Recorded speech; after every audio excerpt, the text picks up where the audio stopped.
second. Hey, what are we doing? Turn around. What are we doing? Homework assignment. What kind of homework assignment? Hey, is that a gun? Please. On a long enough timeline, the survival rate for everyone drops to 0. Would you rather be dead? No. Would you rather die here? No. What did you want to be, Raymond K. Hessel? The question, Raymond, was what did you want to be? Answering, Raymond. Jesus. Hey, what's going on, guys? Trail 7 Reactions. Welcome to the channel. It's time to get them. Get up. Yeah. Hey, what's going on, guys? Welcome to the channel. This is Trail 7 Reactions. I've been doing reactions for a little bit of time now, about a couple weeks. You know, nothing at all. But it's really fun, and I like to follow things that I'm interested in it. And what I'm interested in right now is Caskey's come up and what he's doing lately. And he's done an interview with GreenHatGuy on YouTube and Instagram. Follow him if you've never followed him. It's called GreenHatGuy on YouTube, and he's doing an interview with Caskey here. And I reacted to the past part 1, part 2. This is part 3 of 5, and that's a 5-part interview. I'm super interested, so I'm wondering when the next 2 are coming out, because I only see part 1, 2, and 3, and I'm gonna react to them. So that's what we're doing right now. I want to shout out to our unofficial sponsor, Bumblebee Productions, right here. I can't get used to this mirror thing, right there. Bumblebee Productions, Trail 7. That's my boy in Florida, Bumblebee Productions. Since high school, college. We went to college together doing graphic design. Bumblebee does music production. He does recording. He does his own beats. We've done events together. He's mean at playing bass. He plays guitar as well. Super smart when it comes to music and things. And I mean, super smart altogether. He's one of my best friends. But hit him up if you see him. Bumblebee Productions. Let's go ahead and get to this video, because that's what it's all about. So part 3 of this Caskey interview. I commented on part 2 at the end. We left off where how we met Yellow Wolf, and it was like when he was an artist coming up and running into him 7, 8, whatever years later. And I kind of like, I felt the same way. Like it was kind of a similar situation, but I didn't really meet Yellow Wolf. I met Ritz, and I gave Ritz my CD and be like, hey, will you give this to Yellow Wolf? Stupid. I said it on part 2, my bad. Like, that was so disrespectful. But that's how we were coming up, man. I was like, I was just handing out my CD and wanted something to, somebody to listen to it. So anyway, so I understood that. So let's go ahead and get in on this. This is part 3, Caskey, GreenHatGuy. Let's go. Awkward, like uncomfortable interaction. And this is an artist, like, I actually really liked Wolf as an artist at the time. And my manager was just trying to get an autograph. But it was kind of like this, like, bittersweet interaction. Like, I didn't even say nothing to him. I was just like, all right, fuck. And it's just funny because, like, I left that incident and I could have been, like, butthurt about it. I'm sure kids today would have been like, fuck this person. Yeah, just egos. Like egos. But I understood, like, that situation was lame as hell, and he don't know me, and I've dealt with this a million times now. So. Yeah.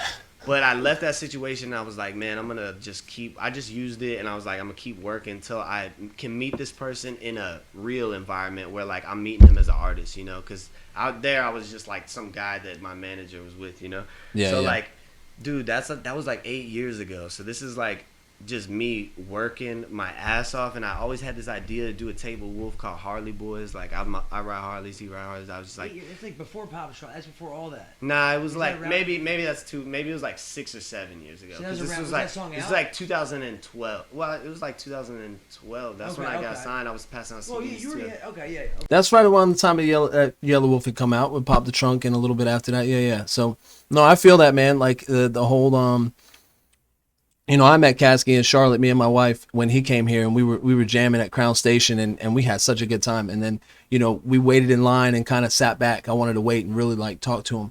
And same thing, like, yeah, when I met him, it was like, it wasn't an artist to artist thing, but like I respected that what he was doing. He was there, and I was just a fan. Me and my wife were there. We bought some books. We listened to his music. I knew what was. I loved it, man. I had a great time. So connecting with him on that level, and then really getting to know him a little tiny bit through his books and things like that. Like it's so much different, right? So you manifest stuff like that, and cool little story, like just to make it real quick, is that like I was at a tattoo shop working, and I had, when he was coming into town, I was like, oh man, he's coming. We got tickets. I said, I bet you I can set up a show here. The tattoo shop was big. Like there was a stage. I was DJing a comedy thing that we were doing. I was getting a podcast going around. It was a big place. So I was getting, I was like, I bet you I can have Caskey come back to the shop. We can do a listening party. He'll probably want to get tatted. I don't know, but I felt like that energy too. Like when I was like, and the dude with the other guy, you know, the owners were cool and everything, but the other guy was like, what do you think? You're just going to go walk up to him and ask him to come back to the shop? And I was like, yeah. I was like, I think so. So I made like a little flyer and I was all ready. And then me and the owner got into it and I kind of messed that opportunity up. So like, I wasn't able to do that, but like to sit down, with an interview like this is totally cool. And I appreciate this. That's why I'm watching. So let me get back to it. That's my story. Okay. Yeah, so this is, Right Pop the before Trunk was Black out, Sheep. all that shit. Right before Yeah, Black this is Sheep. before Black Sheep 1. Okay. So, you know, I just used that situation, and then I was like, man, I'm just gonna keep working. Like I never felt any ill way toward him. You know, I was just understood the moment, and then I just used it and was like, I'm gonna work my ass off till I can meet this person. And it's just crazy because, like, you know, I met him a couple years ago in LA, linking with an artist that I knew, and he was opening for Wolf at a show, and then Wolf saw me and Doobie and was like, yo, I fuck with y'all, come backstage. And we ended up working on music for his album, and then he did a feature for me, did a feature for Doobie for our albums, and then it was just kind of like I didn't ask for no more after those records. Like we just did them, and like, you know, I went and opened up for him on a tour where we Devil's Pass tour. We like rode bikes to all the shows, Right. and you know, just like never overstepped what I was asking for. You know, like I was just like, if he said he was down to do a record, I'd do a record, and like, you know, you just I think if you just don't expect shit from anybody and then you just work, like eventually shit will work out the right way, you know. So then it came to a point where I dropped McQueen Fiend, and then he was like, yo, I'm gonna get on this remix. Yeah, the remix is sick. And then he sent me a crazy ass verse, 2-minute long verse. I was like, dude, amazing. It was one of the dopest verses I heard in forever. And then A little sick. yeah, just like I was like, let's shoot a video, and he was like, nah, let's do an EP. And I was like, Let's do a whole next album. week, and we just locked in for a week and a half. And it's like, Yeah, I remember that. Like, I say like a month ago, but it was probably like 6 months ago when I noticed it on it. I follow Caskey, you know, on his stories, and I had seen him in Tennessee, I think, with Yellow Wolf, and he was commenting on his ear tattoos, and he was like, yeah, my boy will come through. He's like, you gonna get your ears done? And Yellow was like, no. But I mean, Yellow Wolf's tatted the fuck up too. Like, I don't know what, but that's crazy. He got it because he got his whole ears done. I remember when he got that stuff done. It was really cool. So, and did you guys like have like a certain vibe? I mean, the thing that I feel about you, and I don't know, you just, you know, and the thing is and that's what, like, you know, with this whole thing with me is like, you know, in order for me, because I was a bad drug addict for a long time. oh yeah. In order, yeah, like, Wow. you know, like 10 plus years. Okay, damn. And in order for me to like stop that, I had to like crush my ego. Mm-hmm. And that's what allows me to like let these kids, you know, talk. Well, yeah, about you my gotta kind of girl. just realize you're not really shit, and I you don't just, know you. and you don't deserve nothing, and that Yeah. also nothing is gonna happen for you unless you make it happen. Like, just you're not gonna get any alley oops. Like even this whole collab project. Like, I feel like I deserve this shit because like Yeah. I worked Worked my your ass ass off. You know, for it, yeah. I worked my ass off for it. I worked my ass off on it. Like I did as much as I possibly could for the tape. You know, so. Yeah, I mean, that's to be said too. I think you got to think you ain't shit, but at the same time, and you don't deserve something, but at the same time, don't beat yourself up to where you feel like you don't deserve nothing. I mean, I've been there. You know, there's so many times I'm like, who am I? You know what I mean? And then there's times that you feel like you do deserve it, and not to overstep that, but you make songs like I Deserve This, and it's a beautiful work of art because of the heartfelt, like, I feel like I've been going through so much, you know, and I deserve this. And sometimes you gotta recognize that about yourself. Like, it's okay to feel like you are somebody, because everybody's somebody, but we're all nothing at all. You know what I mean? So, yeah, that's just my commentary. Back to the interview. So it's like, I don't know. You have a pay it forward attitude. Yeah. I mean, Oh, yeah. You don't. Oh, You yeah. have a million better things to do here than sitting here talking to me. But No, this is- you may, like, it's just the fact that like, you're just a very Don't humble devalue dude, yourself, and I think man. That can get you a long way. Yeah, Even and in I this like industry. I like doing things that like actually resonate with me. That's been like a big part of my career. I think why my career has taken this like path that it has taken is like I've never really like done things that were gonna be shortcuts to success. I don't know. That's what a lot of kids do now, right? Face tat, things like this. Exactly. They're trying to go viral. They're trying to do these things.